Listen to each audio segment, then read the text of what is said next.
Olá! Olá! Está começando mais um Arte em Foco. Hoje iremos falar sobre o historiador e pintor francês Henri Matisse.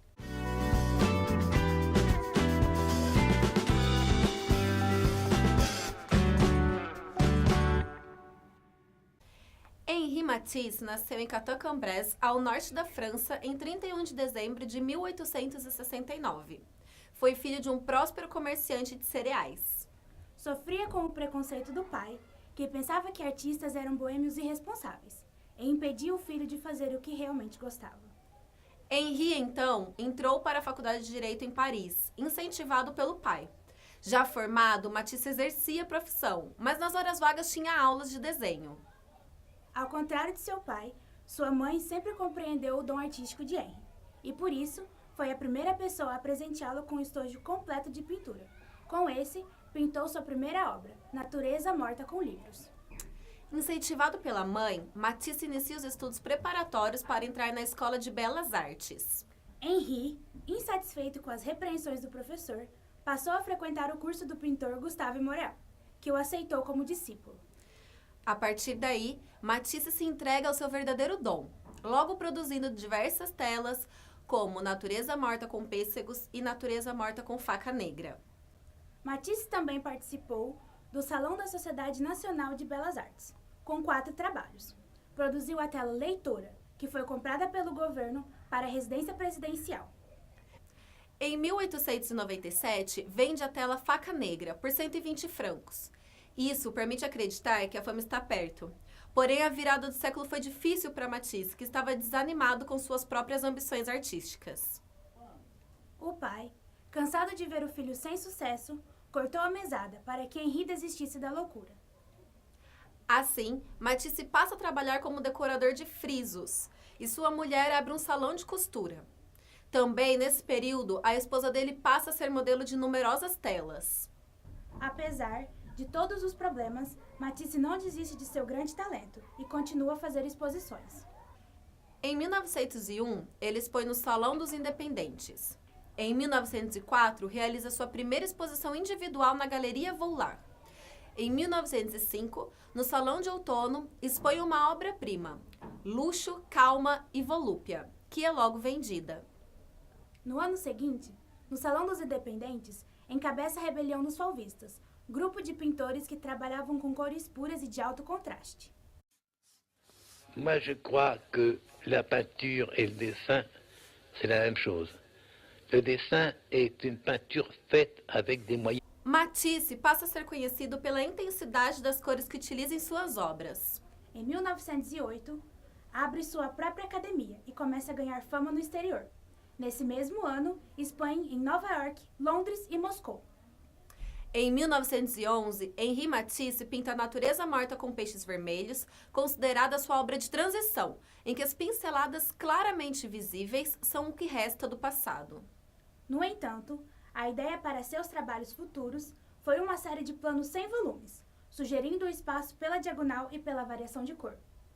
Henri Matisse alcança enfim o sucesso e reconhecimento pelo seu trabalho. Realizou diversas viagens e exposições. Em 1947, recebe a Legião de Honra. Em 1950, recebe o Grande Prêmio na 25ª Bienal de Veneza. Em 1952, foi inaugurado o Museu Henri Matisse em Cateau-Cambrésis. Matisse se consolida então como pintor, desenhista, gravurista, escultor e escultor francês. Sua obra é considerada uma das expressões mais significativas de arte de vanguarda, ao lado de Van Gogh, Gauguin, Cézanne e Picasso. Termina agora o primeiro bloco do programa Arte em Foco. No próximo bloco, vamos falar sobre o pintor francês Jacques-Louis David.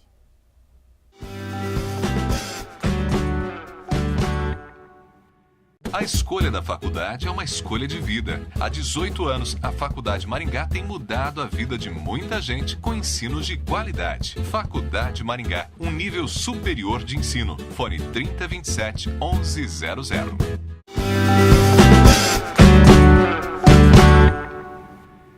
Olá, voltamos com o segundo bloco do programa Arte em Foco.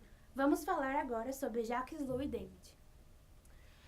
Jacques-Louis David foi um grande pintor francês. principal expoente da reação neoclássica contra o estilo rococó.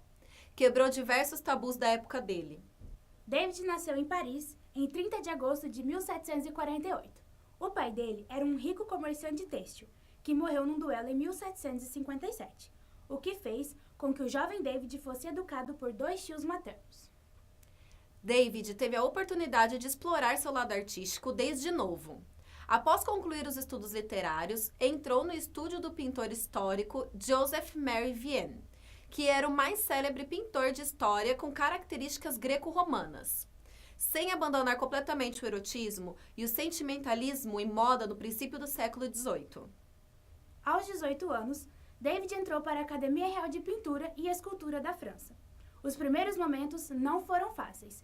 Isso o levou a tentar suicídio pela fome. Mesmo assim, David persistiu e em 1774 ganhou o prêmio em Roma, que o garantiu uma bolsa e sua permanência na Itália. Nessa época, David ainda era influenciado pela pintura rococó.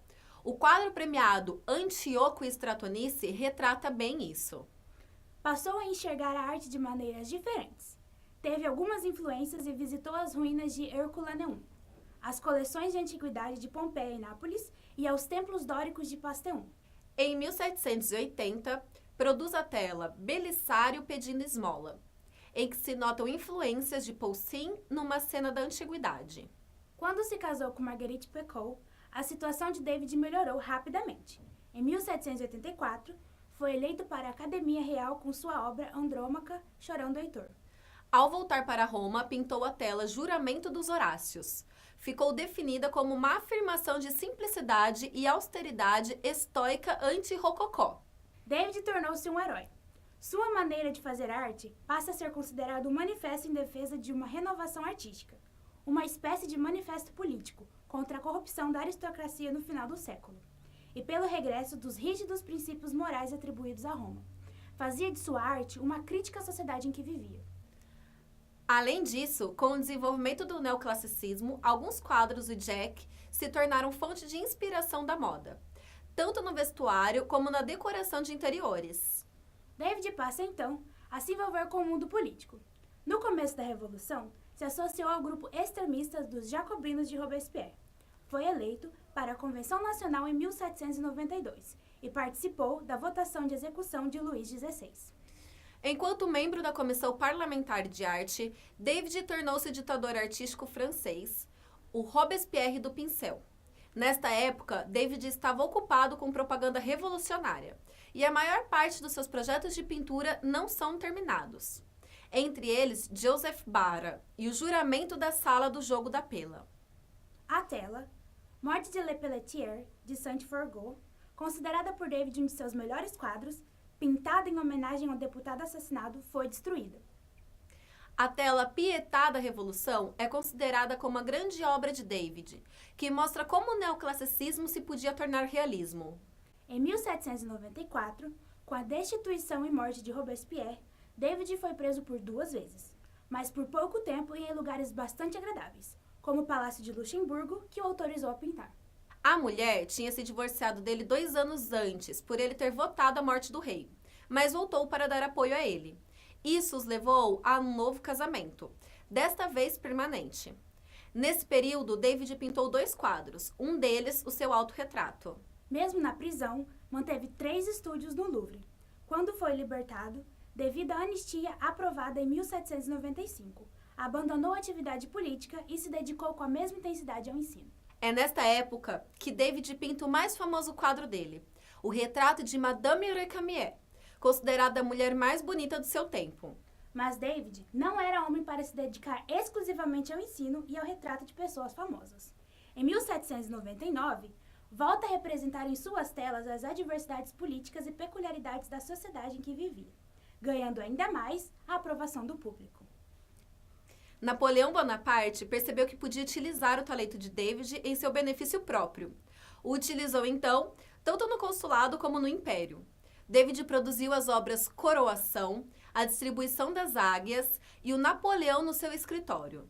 Este último, um quadro com intuitos oficiais que o mostra claramente em declínio.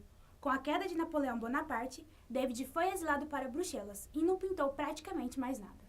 E assim terminamos mais um Arte em Foco. Nos vemos na próxima edição.